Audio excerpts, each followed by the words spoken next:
We are moving into our next session of the presentations. We have some special delegates from the Government of India. So this will be a special event to us. So I request Dr. Sujay Datta sir and Joint Commissioner Animal Husbandry, New Delhi, to be on the dais, please. Yeah, welcome you, sir. Welcome into this Elite Forum of Aids in Poultry VIP. I requested Dr. Lipi Madam, Lipi Sairwal. She is an Assistant Commissioner for Animal Husbandry, New Delhi. She is on the way. Yeah.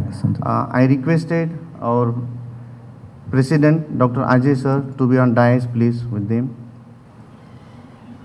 Sujay Datta sir, thank you for accepting our request and joining here. I like to share this is the largest forum of veterinarians in poultry in India. We are almost close to the 1,000 participants and registered member close to the 300 members. So we seeking your advices, your association and suggestions to be proceed and a bridge between industry or the poultry sector to the government authorities.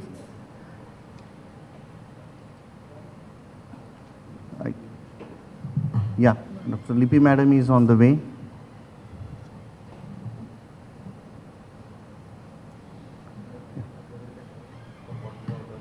No, just. Meanwhile, I request Dr. Ajay Deshpande sir, our President, to felicitate Dr. S.K. Datta sir, please. Yeah. Welcome, sir. I request Ajay sir to proceed for his presentation on what we have done a lot of work on the bird flu amendment draft.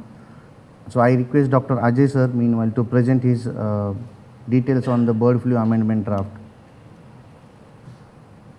The poultry people they are very hardworking people, but something eventuality happens in a year 2 or 3 times, and it's rollbacks and incur huge losses. So last year also, these rumors connected with COVID-19, industry lost hugely. The second hammering was with this bird flu declaration in Maharashtra.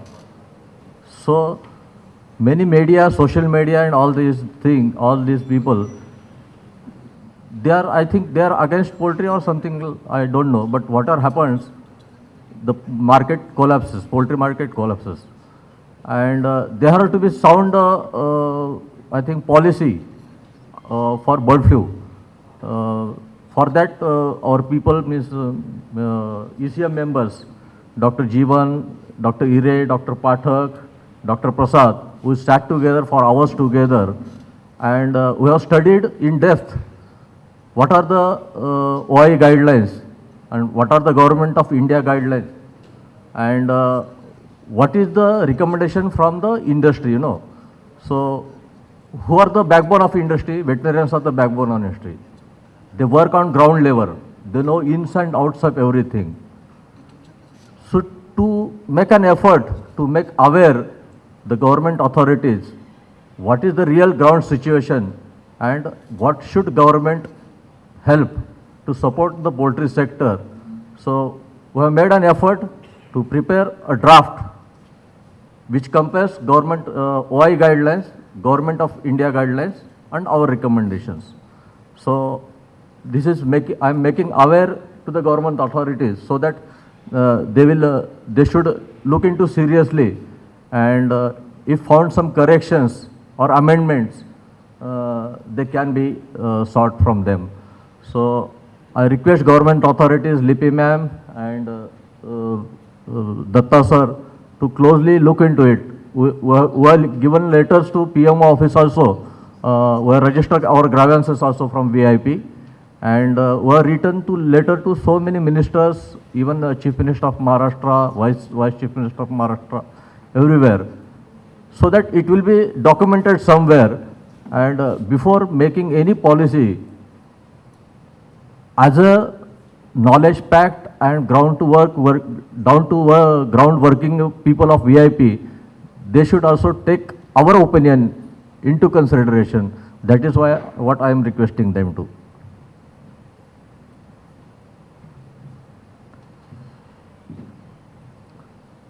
So this is the letter we have written to Prime Minister of India and requested him to make the amendments, necessary amendments, so that industry and farmers will be benefited.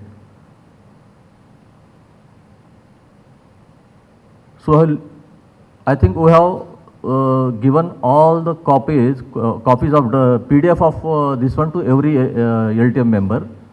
So still I want to read it. So how the disease outbreak is notified? So what are the Government of India guidelines and OIE guidelines? So as per OIE guidelines, it is necessary to assess the pathogenicity of avian influenza A virus isolates from domestic poultry. Although all naturally occurring highly pathogenic avian viruses strains isolated to date have been either of H5 or N7 subtype, most H5 strains virulent for birds have evolved over recent years with a greater understanding of molecular basis of pathogenicity. I don't know whether the pathogenicity index is being calculated before declaration. That is not clear to the industry. But before that one, they should inoculate the birds with this virus material, and if there is 75% mortality recorded with the isolates, then only OI recommends to declare it as a notifiable disease. But I don't know if this procedure is there or it is missing.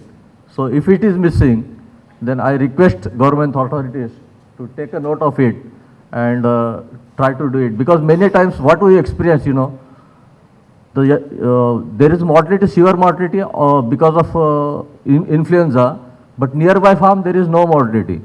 Even last time in Nawapur also, Dr. Latkar's layer farm has reported no mortality, not a single mortality, but still those birds were culled. The pathogenicity, if it is very much pathogenic virus, then its spread is very fast. So I don't know whether we are playing blindly or not, but don't know. But if Government of India is a OI member, then they should follow all these measures. That is what I think, and we veterinarians recommend the same. And there are many recommendations, culling of the birds, then restricted movement. So it is very difficult. Means I don't know how, if a area of 10 kilometers is quarantined, how the healthy birds should get the feed. How can, if you are blocking the logistic and supply chain, it is very difficult for the farmers to continue their business. And again, if the birds, healthy birds, they are stored, then again there is a possibility, because already the disease is there in the vicinity, then there will be immunosuppression, then mortality because of other outbreaks. So that also should be taken into consideration, that government should allow free access of the feed, medicines, vaccines to the non-affected poultry farms. So that is one of our recommendation. Then coming to next, we are recommending, VIP recommends the vaccine to be imported or vaccination strategy to be revised. So we recommend our LPI and HPI vaccine should be there. So I think some good news is coming. So within 6 months, the LPI vaccine, government is allowing us to vaccinate the birds with LPI. But LPI is not a big problem, it is HPI. So government should, I think, identify the areas where the repeated outbreaks are there, that is exotic or endemic areas, and do some special precautionary measures to avoid the further spread of these vaccines. Still, it is not guaranteed that whether your birds are vaccinated with LPI or HPI, there won't be any outbreak.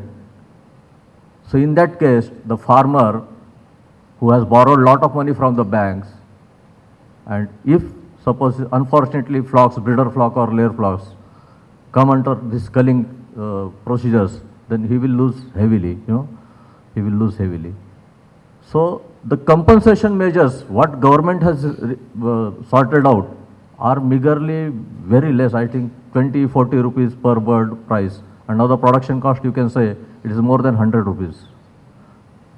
Latest production cost, if you see from 1st April till date, the production cost is above 90 per kg of broiler chicken produced. And they are giving us 20 rupees or 40 rupees a kg. That is nothing, it is peanuts. So we have calculated actual production cost a year back. And according to, on the basis of that one, chick price, feed price, then whatever profit the farmer was supposed to get from the breeder bird or layer bird, that hasn't calculated by the government of India or policy makers. So I request policy makers and government authorities to go through it. We have annexures attached to it. We'll give hard copies of the same to you for your reference and study. And if you have any queries or doubts, you can approach VIP, because this is the best channel to give you the correct inputs.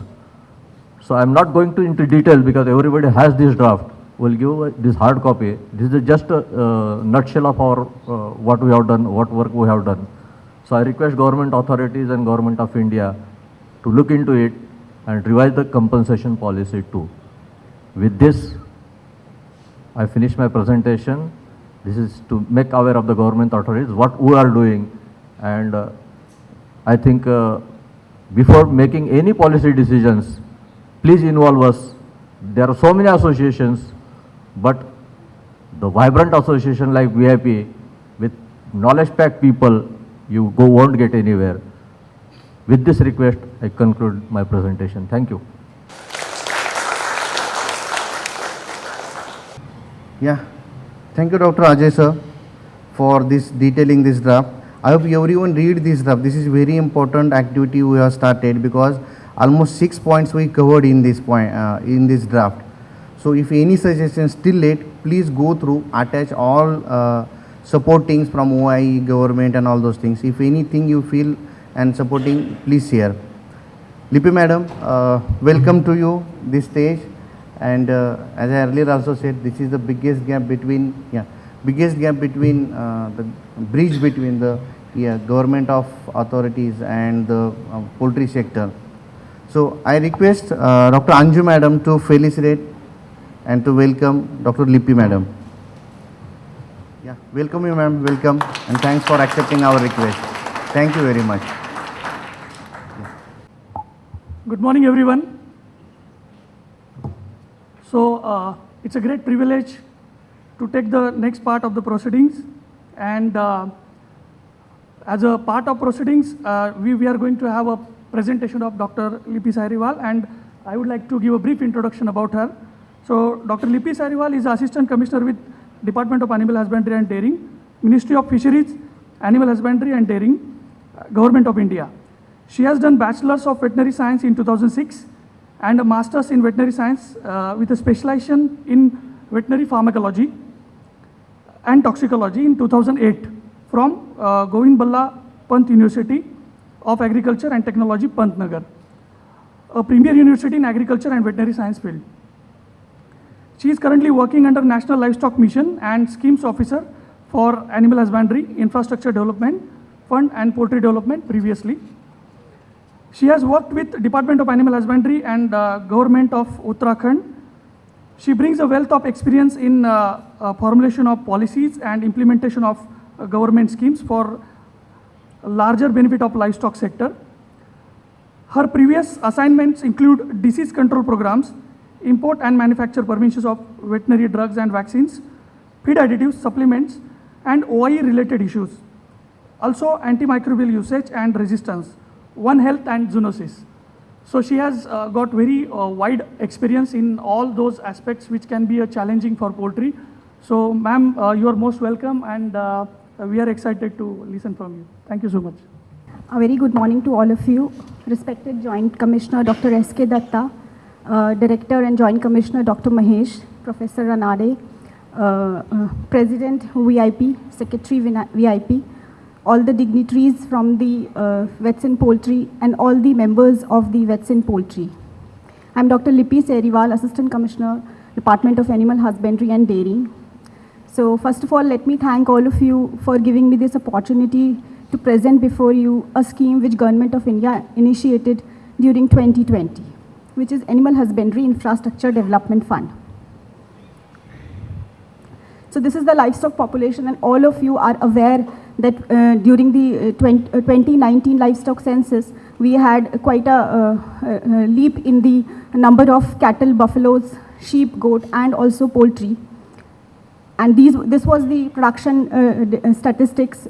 In milk, we rank number 1. We rank number 3 in egg and number 5 in poultry meat.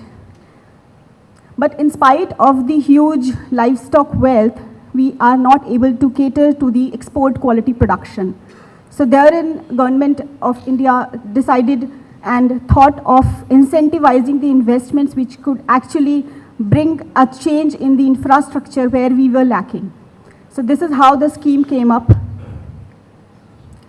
A central sector scheme under the Prime Minister's Atmanirbhar Bharat Abhiyan stimulus package, which was approved on 24th of June 2020 with a budget allocation of rupees 15,000 crore, which incentivizes the investments, and the categories which are included are dairy processing and value addition infrastructure, meat processing and value addition infrastructure, and establishment of animal feed units. We started with these 3 categories, but when we saw that there is still a scope, we added the categories of breed improvement technology and breed multiplication farms for cattle, buffalo, and recently we've also added for sheep, goat, and pig, and also a very important category, and all of you would be happy to know that technologically assisted poultry farms is also a new category which has been added under Animal Husbandry Infrastructure Development Fund. So I'll briefly tell you that these are the subcategories under which the loan facility can be availed under dairy processing and value addition, which can be the establishment of any new unit or strengthening of the existing dairy processing and existing manufacturing units for value addition.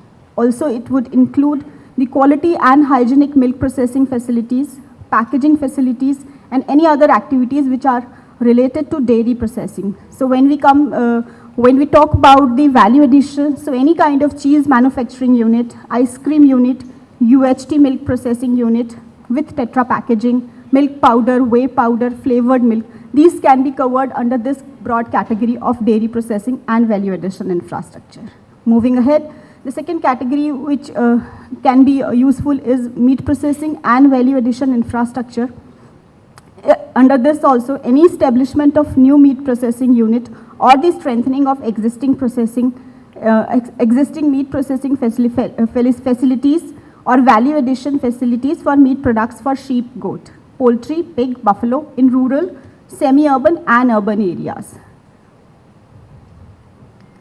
So this is the third category under which the establishment of animal feed plant, wherein the loan can be availed for establishment of mini, medium and large animal feed plant, bypass protein unit, total mixed ration block making unit, enriched silage making unit. So we've also added this category, and that is also a new one, which is mineral mixture plant, feed supplements and feed premixes. Also for animal feed testing laboratories. This is for breed improvement technology and breed multiplication farm, under which an establishment of IVF center or sex-sorted semen production facility or breed multiplication farm. So I would just like to brief that now Government of India is, apart from Animal Husbandry Infrastructure Development Fund, we have few entrepreneurship related schemes like Rashtriya Gokul Mission and National Livestock Mission, under which the 50% capital subsidy is provided by Government of India, and rest 50% can be taken as loan. So both ways these schemes can help. Take the any beneficiary can avail the loan part, and against that loan part, the interest subvention can be routed through AHIDF, whereas the capital subsidy can be routed through the RGM or NLM schemes.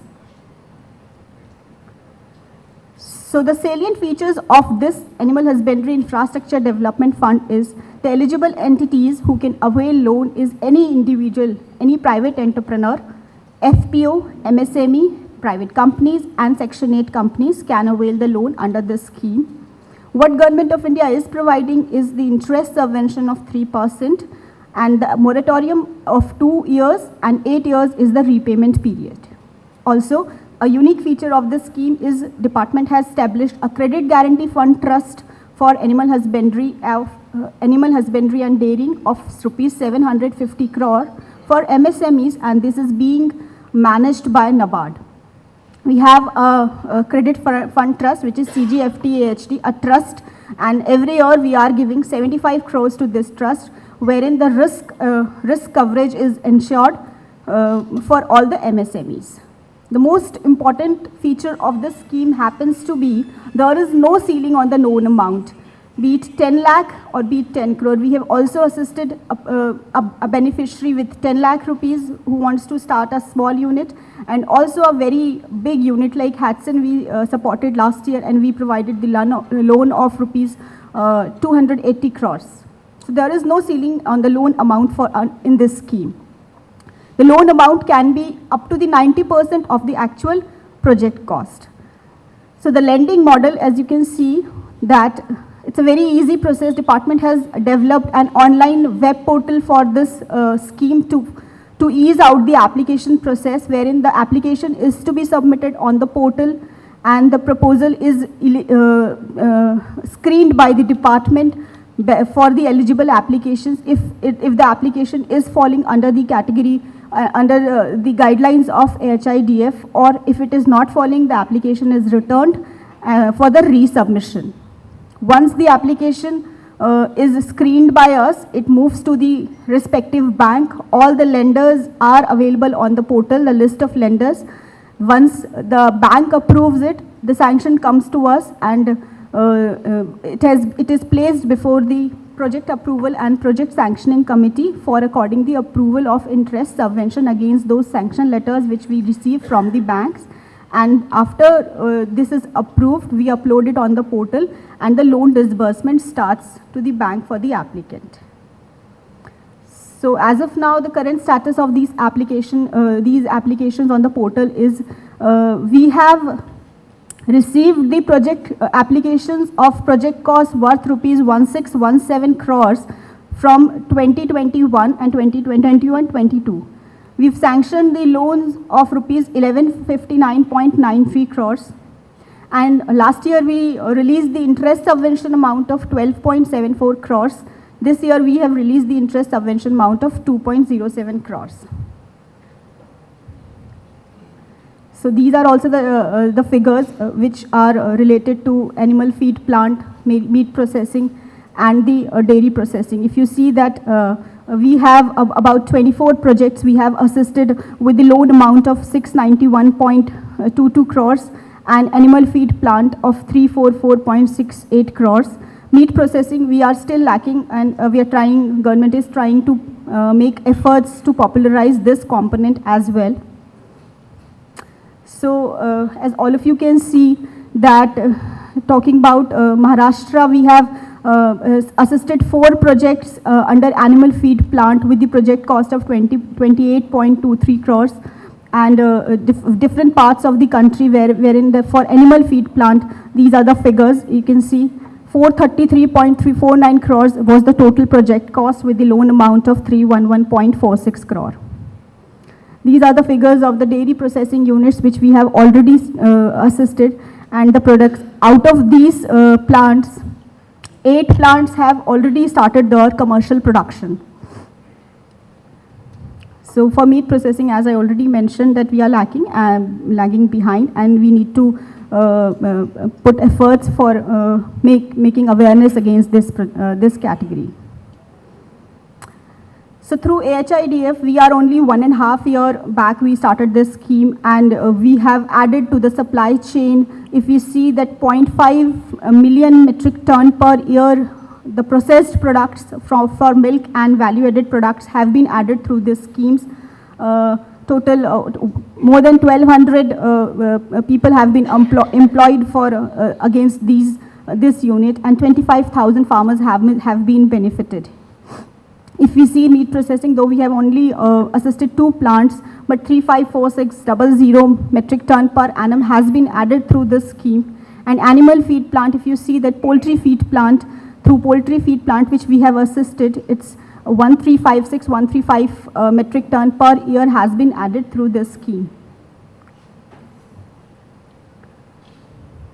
So this is the process for availing loan. I will quickly take you through the snapshots of the proposal. This is the portal, the web portal, which is hidf.udyamimitra.in. This has been developed in collaboration with SIDBI, and they are regularly monitoring the portal for the flow of the applications. So this screen, and it's a very simple process. The phone number is to be entered and you get an OTP, and once you get the OTP on your mobile, this will take you to this screen wherein the application form is to be filled, the category, the constitution, and the category of the proposed infrastructure is to be filled. Then what is the eligibility under the HIDF scheme? Some more details regarding the applicants is to be filled here. The bank account details, if the applicant has taken any credit facility before. So once all these fields are filled here, and the DPR is to be finally uploaded. So once the DPR is uploaded, a unique UID number is generated. That will be the tracking number for your particular application, and you can track your application through that number anytime where the application is pending with. So this screen comes through which you can either the application can be withdrawn or downloaded, and the status of the application. This is the dashboard of the portal wherein anybody can see all the applications state-wise, category-wise.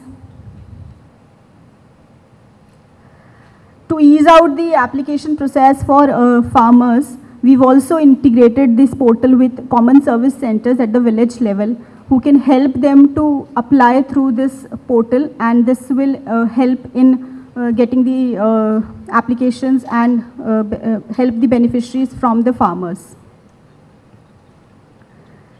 So that's all. For any further details, we've uploaded everything, all the related documents, all the model DPRs in the portal, which is hidf.udyamimitra.in, and department's website, which is dht.nic.in. Also, I would like to brief that for the poultry entrepreneurship schemes under National Livestock Mission, also we have developed a portal which is nlm.udyamimitra.in, wherein 50% capital subsidy is being given by Government of India, and that is also uploaded on the portal. Thank you very much. If any queries, I'll be happy to answer that. Thank you, sir. Thank you, everyone. Thank you very much for your excellent presentation. I'm sure we are updated with various animal husbandry infrastructure development projects, and definitely poultry sector also can be benefited out of it. So to moving towards next part of our proceedings, we are going to have not presentation, but we are going to listen from our next panelist, Dr. Sujit Kumar Datta. So briefly, I would like to introduce him. Dr. Sujit Kumar Datta, born in 1st of July 1967 at a small town in Nahidari in district of North 24 Parganas in West Bengal state. He did his BSc and AH from Faculty of Veterinary Science from Bidhan Chandra Krishi Vishwavidyalaya, Mohanpur, Nadia, West Bengal, and he did his master's degree from IVRI in the year 1990. He passed MSc in veterinary medicine in 1992. After completion of master's degree, he joined the veterinary sciences in veterinary services in the Animal Resources Development Department, Government of West Bengal. He served as a veterinary surgeon till 30th of May 2007. During the tenure of posting as a veterinary surgeon, he was involved in rinderpest eradication program, artificial insemination with frozen semen technology, extension programs, dairy cooperative development, animal health control programs.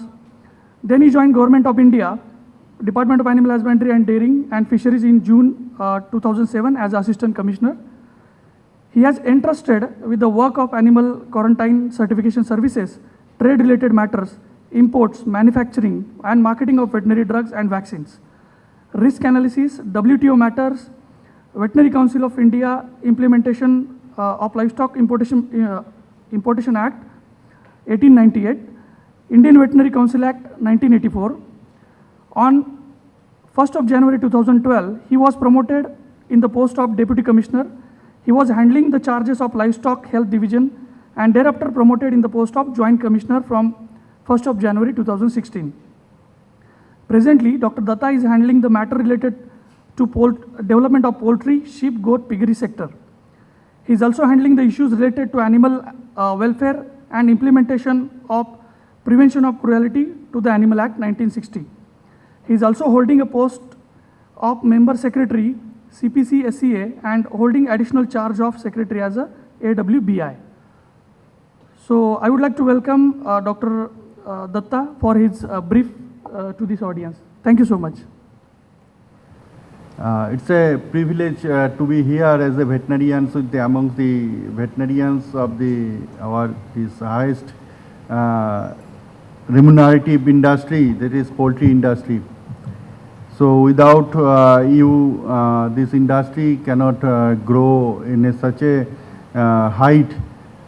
Though there is this, I suppose this the veterinarians working in the poultry industries, they are not come forward like this. I am a very, it is my privilege. Yes, I feel very much honored to have interactions with this, because as a employee of the ministry, we used to interact with your bosses, so big bosses of your companies, and what they are telling, and department is listening to them. So my respected these dignitaries and Professor Dr. Ajit Ranade sir, because we had been interacting since I think 2017-18 regarding these cage ban issues. I know him from since then, though I was dealing this poultry sector issues since 2007-8.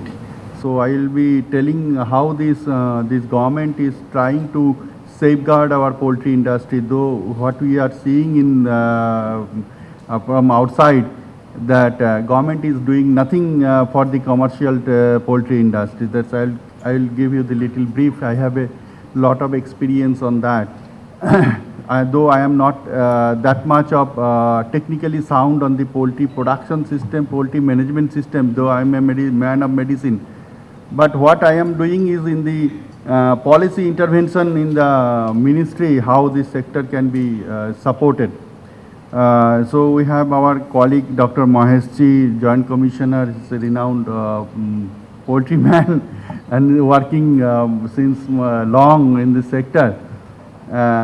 So friends, these are my fellow colleagues. I'll say these fellow colleagues because now these veterinarians in the government sector is very much, now it is downsizing these veterinarians in the government sector because of the government policy, what government is thinking about the promotion of the animal husbandry sector. Now of late, this government, this sector, animal husbandry sector was the least bothered sectors in the government sector, but now this government is understanding this role of the animal husbandry sector for the development of the country livelihood and the country's economy development. As you cannot imagine this today, the milk sector is alone, they are contributing more than the crop and wheat sector. Entire animal husbandry sector is growing in such a pace that is all around 6 to 6.5% as a year to year on year. It is a constant growth on the animal husbandry sector.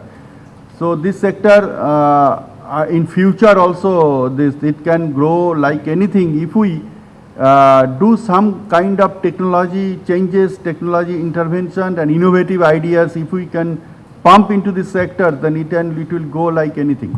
So this there are lot of things are happening to downsizing the animal husbandry sector, to spoil the animal husbandry sectors.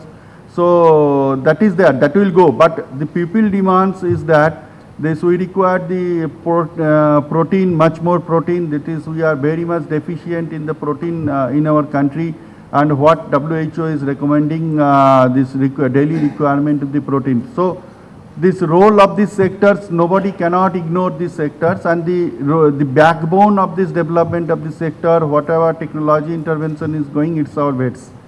So without the veterinarians, whatever may be the persons who are involving in this sector for the development, now we are seeing this, the veterinarian used to think about these sectors. So what animal is, it is the veterinarians who can see the animal's pains and who can see the animal, how the animal can be treated.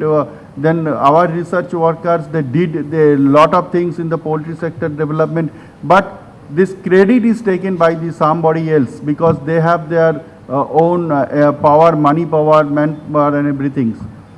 So this sector, these veterinarians who are working on the backdrop of this development of the poultry sector, they should know what is going on this for the development of the sectors. This poultry sector is suffering in the last 2-3 years since after the corona period. It's like anything. It's badly suffered because of the misleading information spread by some of the media group and about the so-called social media groups and all these things. Since then, this poultry, this commercial sector is suffering. I would say the commercial sector, because 84% of the poultry production is coming from the commercial sectors. So that since then these sectors started suffering, and I think this lot of people has lost their jobs, and farms has to be destroyed, and chicks replacement has gone down, and the meat selling, the cost of the selling was egg and chicken sold as a very the throwaway price. And this I was doing in we are in the office since then because of the lockdown period, and we started working on this to safeguard the sector and issuing such these advisories. We involved the ministers and we involved so many persons in for the to safeguard this poultry sector for such a disasters. Thereafter, we have seen this the bird flu. Bird flu is not coming in India. Is during last years. It started coming in India 2006 when Navapur incidents happened. So since then, every year we had a bird flu incidents. Now this year, this incidents was in the commercial sector. This because it may be some reason because I was dealing with this bird flu from the WTO angle is when India faces this dispute by the US for export of the chicken product to India. So what we are seeing that this industry, what government was suggesting to the industries to change the production system. So what is industry is going on?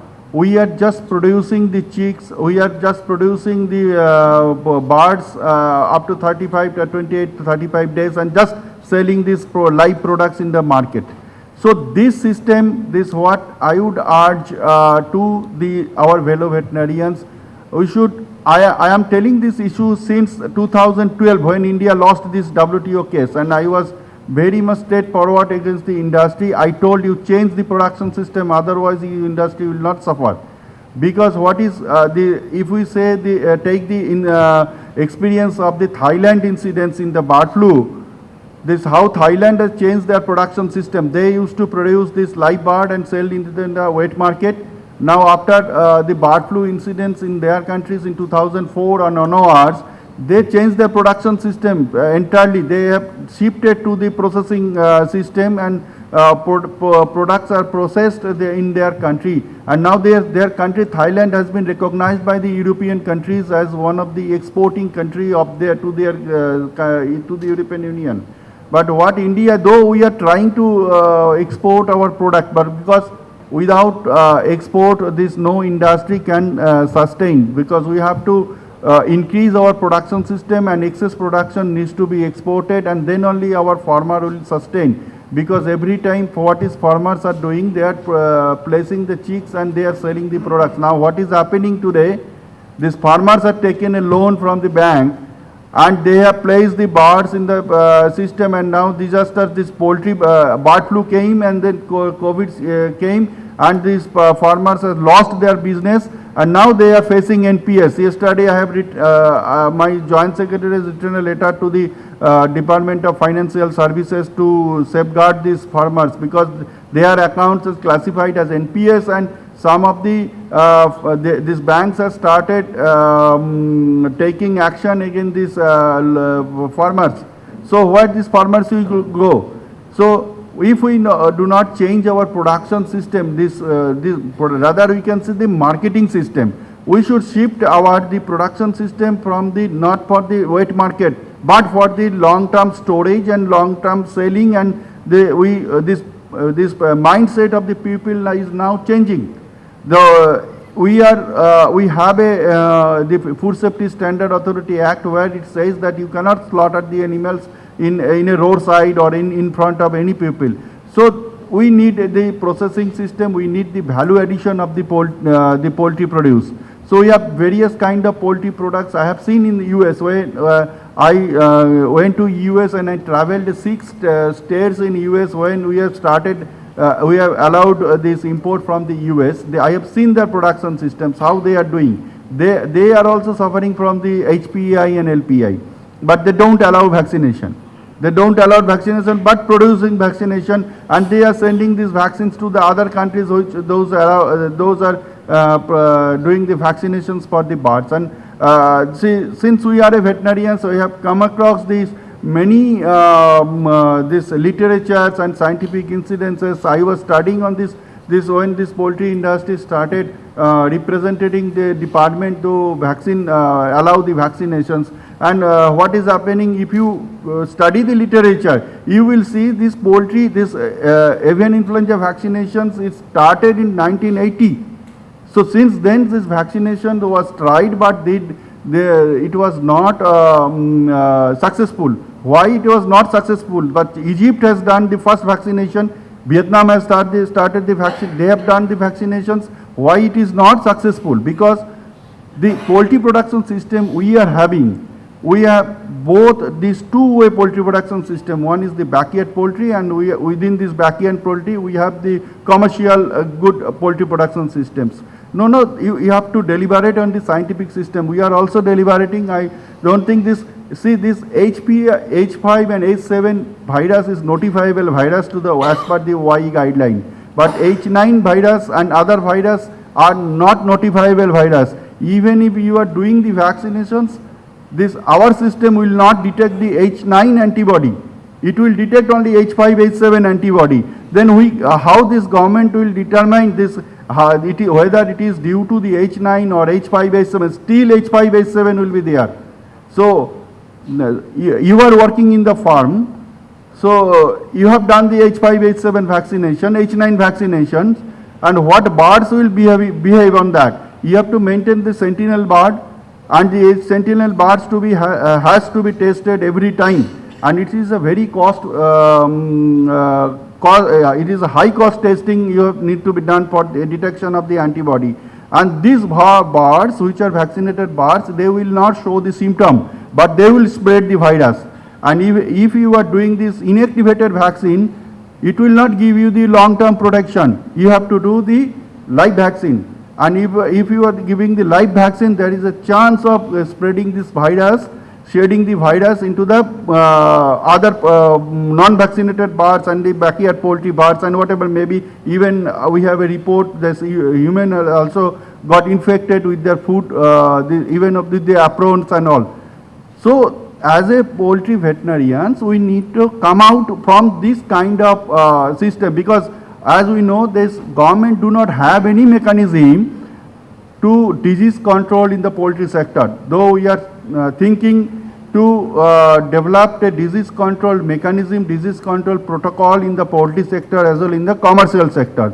So in our country, we have a very good opportunity. This industry veterinarian and industry should have a self-controlled disease monitoring system and disease control material. What US is doing, they have NPOP plan. So the NPOP plans, they have made a guideline how to the poultry industry, what they will do. What they have made the provision that we are lacking behind on that provisions. If you do not fall in line with the NPOP system, you will not get any compensation if anything happened in your farm.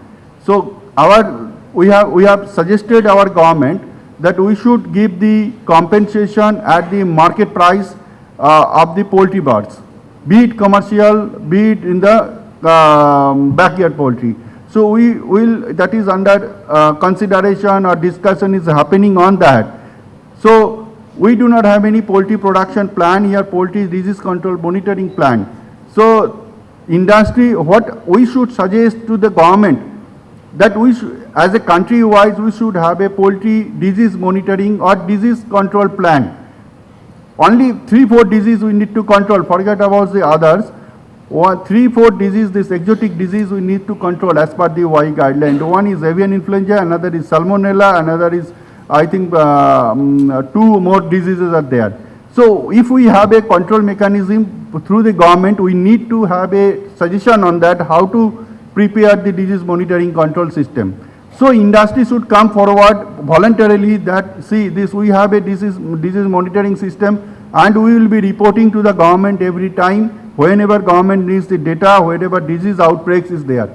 So that will make a bridge between the government and the industry, and this will create a sustainable development of the sector, and the government will believe the sector, industry sector, see our industry is disclose all what is happening to the sector. But what today, what is this against the poultry industries? There is a huge propaganda that the poultry, this whatever poultry products are producing in our country, these are all antibiotic fed, and the poultries are maintained with the antibiotics, and the antibiotic residues are coming, and we fought like anything with the FSSI and all when AMR issues were emerging, and some of the this self-controlled this NGOs, they have published some kind of data that they see these chicken meats, though there is they are not understanding anything. There is a world standard for the residue monitoring system.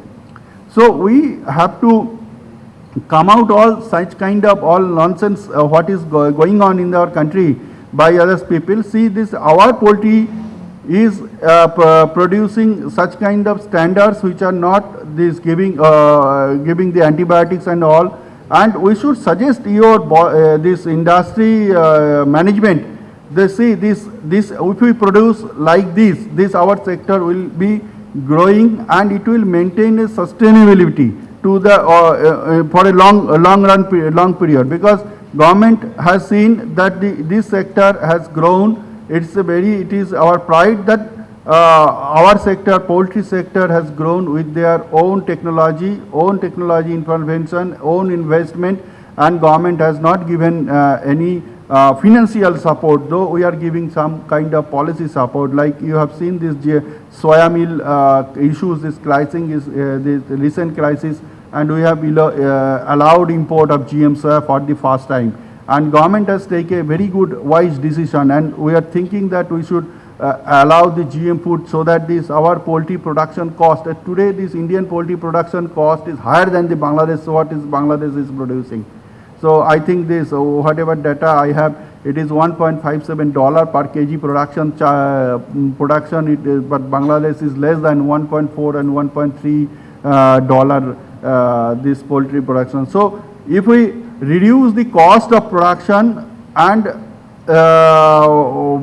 feed cost, then these farmers will get some kind of benefit on that. First thing is that we should have they suggest how the poultry feed cost can be reduced.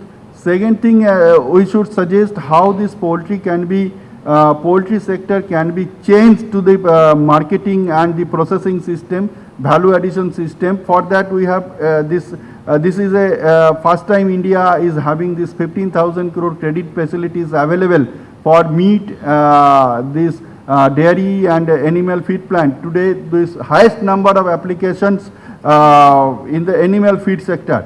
So lot of big industries, this Soguna and this IB group, they have taken a benefit of this establishment of animal feed plant. I think Soguna has established 8 feed plant across the countries, and we would suggest that this in the sector, this industry should establish the processing plant, value addition plant. That is that they can take the benefit under this scheme. Now government is, this entire thinking of the government is changing. Earlier what was happening, this government is to assist the state government. Why they are assisting state government? They are involved in development of the state infrastructure and state veterinary services. Now this system has changed. The government has supported or started supporting this private sector investment. So this these schemes, this National Livestock Mission, this we are giving this 50% capital subsidy up to 25 lakhs rupees for establishment of the small hatchery systems for the rural backyard poultry systems, because there is a new scheme has been launched by the Ministry of Food Processing Industry, that is production link incentive. So they are giving support to the organic chicken egg production and chicken meat production for year to year on year, what you call the cumulative increment. If you are investing some amount and if you are increasing the growth by if you are turnover, cumulative turnover is increasing, so they will give you the 8% production link incentive. So government is coming through such kind of schemes to support the private sector, and private sector investment, and these lending facilities are available. So everything is open now. Government is not going for to support the government sector. Even we are thinking about this, CPDOs, they should be run in a PPP mode, and so that it can be made profitable. So these are all these policy changes are happening. This we have received this after this CLAPMA conference AGM. We have received request from the CLAPMA inclusion of the manufacturing of the animal this feed supplements. So we have included these things in the AHIDF. We have included this environmentally controlled poultry production system. If you anybody wants to establish environmentally controlled poultry farms, so they can take the benefit on that under this scheme. So this is very simple scheme, and centrally we are implementing in a very transparent manner. So you can suggest the companies and industry to see these are happening in the government sector, and these are available in the government sector. So you can take this benefit under this scheme. So with this, I just share my experience with the poultry sector, and how this government is working with the poultry sector. I would suggest that our vets and working in the poultry sector, they would come forward, and I will be very happy to interact with you. You can call me, you can come to my office, and if you are giving the suggestion, because we are putting the suggestions once we are not enriched about what is happening in the poultry sector, what is technology development. Yes, government is this time government has come forward with this promoting this innovative system, startup system. We will be holding this startup Grand Challenge. We will be funding this startup under the animal husbandry sector. In my scheme, I am handling this scheme. We will be providing the funding for the startup initiatives, and we will provide the research and development. This first time in our sector, the government of India, other than ICR, because we are fed up with the ICR system, because they are doing their research in a different manner. But what we are requiring, we are not getting benefit from the ICR system.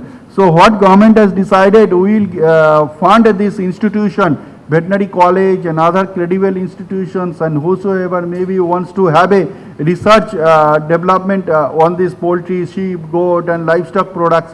So government will fund them. So now this entire thinking of the government has changed. So we will work with this industry as well as the government, and hand to hand for the development of the country, or making India is Atmanirbhar. So thank you very much for calling, and give a very good opportunity for interacting with the people. Thank you very much. Thank you very much, Dr. Sujit Datta, for your brief about poultry, particularly disease control aspect from Government of India perspective. And various things discussed by you shows or indicates that you have great insights about poultry. So thank you very much for your brief. Now, time is a constraint, but we can have one or two quick questions for current panelists. So anyone from the audience would like to, one or two questions? Yeah. I have one question to Dr. Datta, sir. Sir, very nice presentation and speech. I think we've seen a lot of turmoil in these last 7-8 months regarding soybean. So I have one question that if you've gone through the last 1 year, so a lot of impact has happened during the edible oil impact, because more than 60% of edible oil, more than 60% of the edible oil we are importing. So anything a drought comes, whether Ukraine, Argentina or Brazil, directly impacting on our livestock industry.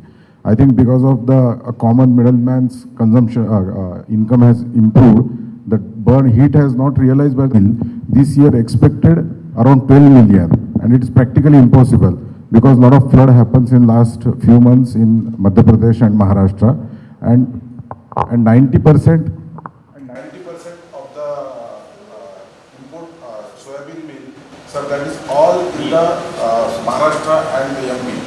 So what is the recently like palm oil government has started regarding the production? But didn't seen really the promotional campaign from the government other than MP and Maharashtra, because if you see any data, whether it is a dubious or something dubiety about the 90%, whatever 10 or 12 million, 90% produced in MP and Maharashtra. So what is government really doing regarding edible oil? They started some scheme in the northeast where our one of the big organization, Godrej, has also taken thousands of hectares from the palm oil plants. So similar campaign for soybean, is there any government thinking or planning? And regarding authenticity of the data, what is government really doing rather than depends on one agency like SOPA? So is there some steps taking care so to avoid such situations in the future, whether within 6 months price has gone more than 300% rise in the soybean DOC? That's my question. Thank you. See, what you have asked, it is not our the domain of this animal husbandry department. We are the consumer department. Rather, we can say we are the consumer of the soybean meal and all. So this agriculture department, they are promoting I think they have their scheme is being implemented, that is promotion of the oil seed in our country to restrict to downsizing the import dependency. So that's why this palm oil, this promotion is going on, and this mustard's promotion is going on, because it all depends upon the climatic condition of the area. The soybean, their government is also promoting, agriculture department is also promoting, but I don't think the soybean production happens other than these 3 states, because of the climatic reason. So it's a great challenge for to maintain the feed for the livestock sector. So what we are thinking that if there is no such kind of resentment happens, so we should allow the GM produce. Not I would not suggest the GM these live materials to come, but GM produce like the soya meal. We should allow it, and we are thinking on that. Recently, we have a representation from the allowing extension of the this GM soya meal, because we are thinking that this due to some rain, this production crop may not come that much. But however, we should see the other way also. This farmers who are today's this price is farmers are selling the soya seed as 53 rupees per kilo.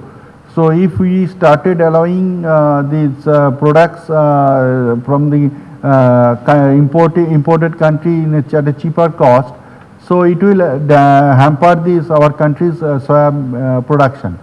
So we have to balance on that. So we'll keep the opportunity open for importing another 5 lakhs metric ton throughout the year. Whenever there is a crisis, then the industry can import for that. So we are processing on this towards this system, but we have a court case filed by some farmers organizations. I don't think this court has not given a stay for that. So if there is any there is no further litigation, no further representation from within the country against the GM soya, the government can think for the import. I am very much in favor of the allowing the import of GM. But this we require some kind of scientific justification that GM food will not hamper this, it will not come to the human food chain, and it will not hamper the birds growth, and livestock gene manipulation will not be there, and there will not be the changes in any kind of system of production. So we need some deliberations on that. If we have a good scientific justification and we have a good research work on that, so government can allow the GM, because ultimately we are consumer. We need to we have our own feed for their livestock. So that is two issues. So this production issues, we have a committee on that to monitor the production prices and imports, exports on the soya meal. So we can check monitoring this rest of these corns and all these things. We have a monitoring system for that. Regarding data, yes, we have to depend on this agriculture advanced production data, and in CLAPMA there is a third party system, that is NCFS data. We have to depend on the industry on that, SOPA and ACA, these things. So otherwise there is no data source on that. So for that we request industry to come forward and provide the data to the government. So we will very well accept, because industry data is also that nobody can challenge the industry data. So this time also nobody has challenged the industry data. So government has own system of investigating the data source. So there is no problem, we can take the industry data. But it should be the authenticated data, it should not be fabricated data like that for the purpose of import. So that we we are getting verified from the this investigating agency sources, that is different. So we will get the industry data. You start supplying all this data, because we have already set up a committee on that.